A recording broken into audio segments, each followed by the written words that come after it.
Hi, I'm Yanick Lamb, professor and former chair of the Department of Media, Journalism, and Film.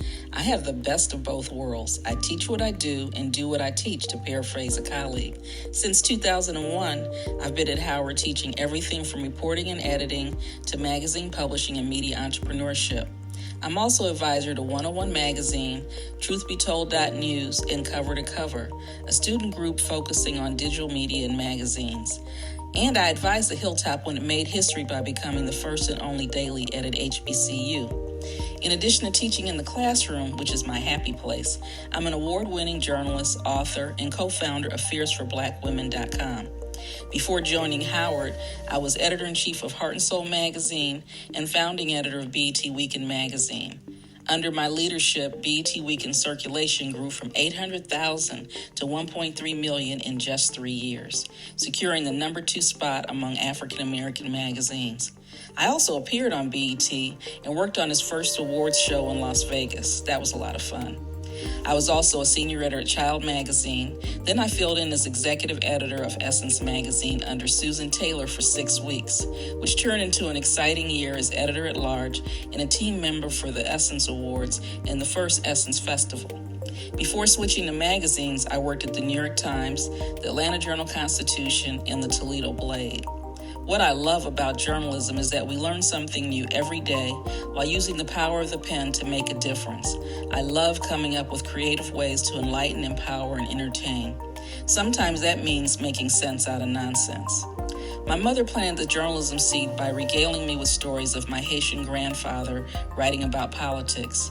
My American grandfather nurtured the seed by reading the Akron Beacon Journal with me in his favorite burgundy leather armchair, sometimes while we popped peanuts. The newspaper had a children's corner where I landed my first byline, if you call it a byline. In high school, I worked on the yearbook and wrote an editorial for our paper about something that made me mad. At The Ohio State University, I worked on the Campus Daily, the Black Campus newspaper, and various local publications.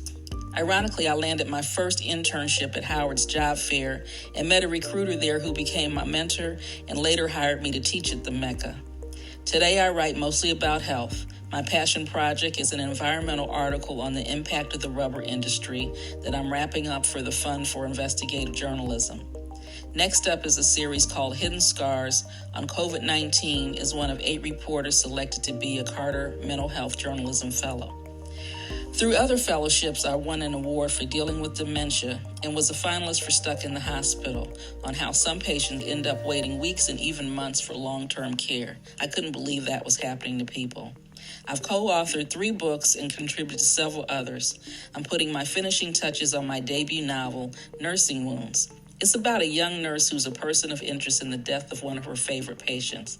As she becomes a trending topic and attempts to clear her name, she discovers that her mother really isn't her mother. But of all the things I've done, motherhood and teaching are my most fulfilling roles. My students have won major awards for their work. They have been accepted into graduate programs and law schools at Columbia, Berkeley, and MIT. They've been offered jobs and internships at places like the Wall Street Journal, BuzzFeed, CBS, Twitter, NBA.com, Associated Press, ABC News, Bloomberg, the New York Times, Essence, the Washington Post, ESPN, Google, TheRoot.com, Marie Claire, and BET. Some have also launched their own companies. A few are now teaching. I understand why my father continued to teach long after retirement from Albany State University in Georgia, to the point that I had to turn in his grades while planning his funeral. He was proud that I followed in his footsteps, but he seemed even more elated that I was doing it at Howard. I put one of his magnets in my office that reads, "I touch the future, I teach." Some of you might have seen it. I look forward to learning with you and then watching you soar. Maybe we'll even take the long walk together in 2022 when I receive my doctorate in medical sociology.